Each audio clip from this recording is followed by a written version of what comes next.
Hey everybody, it's Eddie J on Crypto for GrowMyBag.tv. I hope you're having a good one. So, what's going on? Monday morning, a lot of news, tons of news. I think I need lotion. And it's been just a wacky weekend. One of the things that happened over this weekend were the Boeing machinists actually are going to have a vote on Wednesday because the management or the leaders of that union have struck a deal. So they're just going to present the deal. Being that they just voted down a deal, they're not going to make any recommendations on this one. And that's basically because of the pension fund. It's not on the table. So that could actually tell the rank and file that, yeah, no, we're not going to do this. So we'll see what happens on Wednesday. But we should be paying attention to it for one main reason. It has the potential of rocking the markets. Absolutely rocking the market. So we should be paying attention to something like that. What else is going on? The UAE has approved a stablecoin framework. That's not a small thing. That's not a small thing at all. We should be paying attention to it. Why? Because that section of the world holds a lot of money, which means they're going to be looking to do a lot of deals. And it's already an area of the world that is deeply embedded into crypto. So we should be paying attention to that, see how money moves. Something that's related is that BRICS is unveiling a blockchain-based payment system called BRICS Pay, which aims to enable cross-border payments among member nations using decentralized technologies. Yeah, that's going to be interesting. That's going to be very interesting. Now, I want you to stop and think about this. I think that has implications for CBDCs or or the idea that CBDCs should not be done. Because here's an instance where, yeah, you couldn't do a CBDC here. Why is that? Because nobody would trust it. Your economy, my economy, that economy, they all suck. So, yeah, nah, we'll turn to a chain like this, and we will value everything based on whatever. So I'm very interested to see how that pans out. Like beyond interested to see how that pans out. What else is there? We've got, let me get back to my notes. We've got the ECB's latest anti Bitcoin tirade. Makes me giggle every time I hear something about it. Why? Because they want you to move backward. And I'm just trying to understand why. Oh, it doesn't take a lot to understand why. Why is it? Because they want to maintain control. And if they keep downplaying Bitcoin, they're going to move toward the digital EU, right? The digital euro. And you sit there and you just go, yeah, that's what they're trying to do. And people aren't going to go for it. I don't think people are going to go for the idea of having their government be able to control what they can and cannot do, literally control what they can and cannot do with their money. I keep giving the example of, I'm not a small dude. I like ice cream. I mean, I don't go to Dairy Queen, but imagine I walk into Dairy Queen, I whip out my wallet, and I'm about to pay something. The government says, "Oh no, he's too fat. He can't have that." Imagine, imagine. And I know it sounds nuts, but that's literally what that means. That's literally what it means. And so you have to sit there and think about, well, on every US dollar, there's an identification code on it. There's a serial number.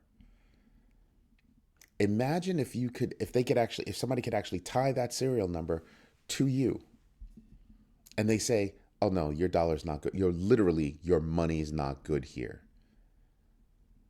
Literally, your money's not good here. Imagine if there's a glitch in their system and your money's not good here. Or even worse, your money's gone. We're talking that level of control when a CBDC hits the market. You wonder why banks don't want that. That's a little too much oversight. That's a little too much oversight. and a little too much power. So yeah, nah, nobody's gonna go for that. So that's why I pay attention to things that could easily be seen as either a CBDC in the making or something that can stop a CBDC from happening. Now, I don't think right now there's anything that can stop a CBDC from happening other than people voting, nah, that's not what we want, right? That would be one thing. The other thing is going to be other technologies that come out. So with BRICS Pay, I'm thinking, yeah, those countries probably won't do a CBDC, right? So I'm interested to see how that all plays out.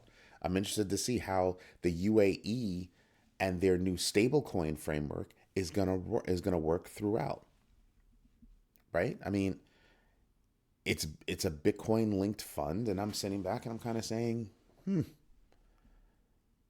everybody's dipping their toe in to see what the best way is for the future of currency. Fiats are failing. I honestly believe fiats are failing. I mean, look at the US dollar. I told you guys before, do your own research on the US dollar and see how much you were able to buy back in 1984, only 20 years ago, compared to what you can buy now with that same $1. Just saying, it's not the same.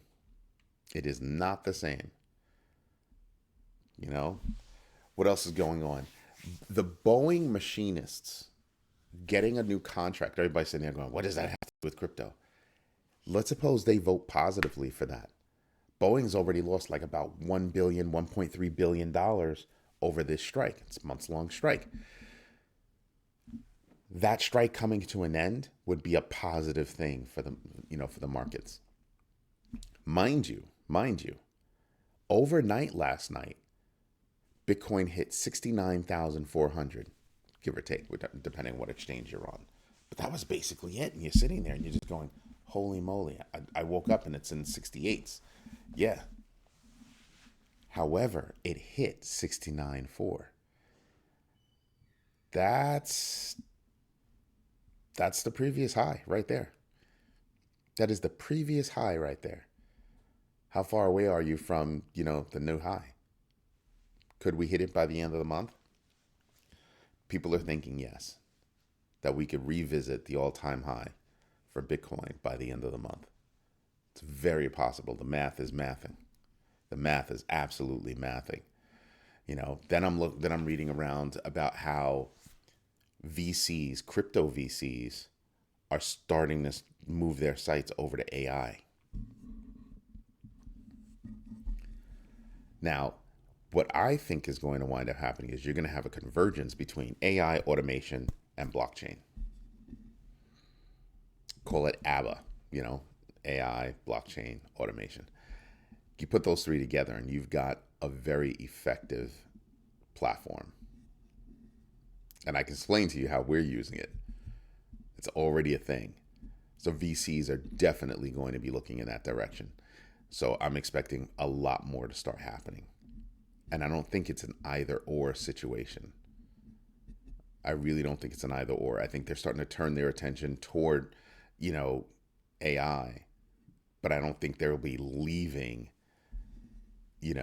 our space right now. I don't think that's going to happen. Everything happens in waves, and that's the kind of wave I'm looking at, right? But if you're looking at Bitcoin hitting 69.4, I think you're going to start to see a lot of people start to FOMO in. You're going to start to see a lot of people FOMO in. Why is that? Are you kidding me? Oh, it's going to reach an all-time high. Oh, it's going up. It's going up. Got to get in. I think you're going to see a wicked amount of inflows into the Bitcoin spot ETFs as well. Possibly even Ethereum. Just saying, these are all ideas that are very realistic in terms of thought process. We're not talking about huge ideas that aren't doing anything. These are very possible things. Then you have 3 pieces of economic data that happened this week that could be positive for the markets to go up. Initial jobless claims, U.S. manufacturing PMI, U.S. services PMI. Those are 3 big things that are happening. And then you have to also think We're in earnings season right now, so there are a ton of earnings that are coming out this week, a ton. So you're looking at, if companies are doing well, the markets are doing well, which over the past week or so we've been hearing everybody's doing well. Now you're looking at a little bit more happening, and I think we're going to see 70,000 today or tomorrow. I really, really do think we're going to see 70,000 today or tomorrow. Also, do you know that new meme coin, Goatius Maximus, supposedly created by AI, that got the $50,000 gift from, who is it, Mark Andreessen?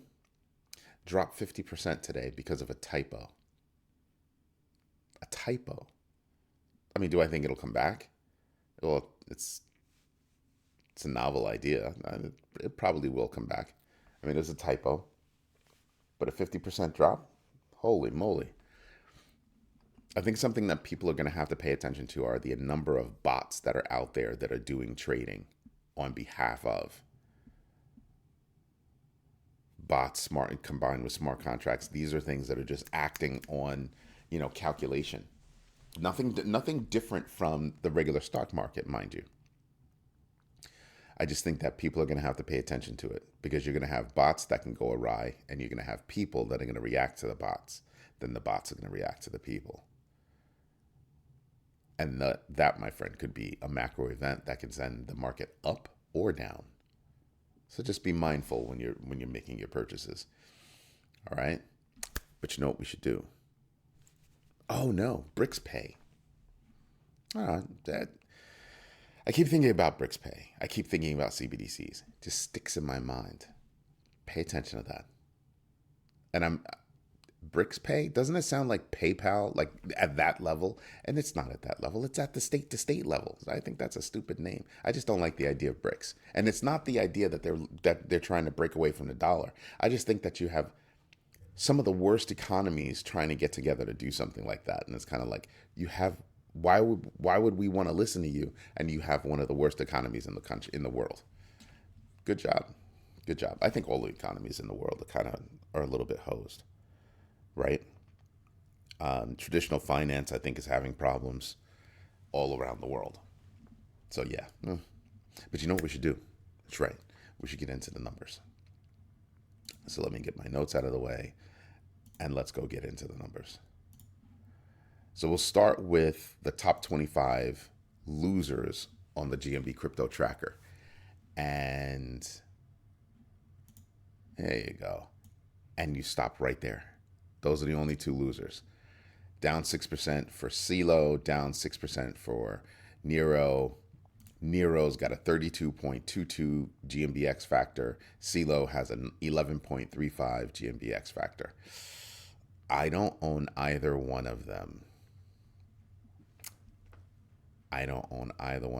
Actually, you know what? I did one of those. I wanted to figure out what was going on with the classes on Coinbase, and I took one of those classes, so I could be holding a couple of pennies of CeeLo, but I didn't buy it. I have not purchased either one of these.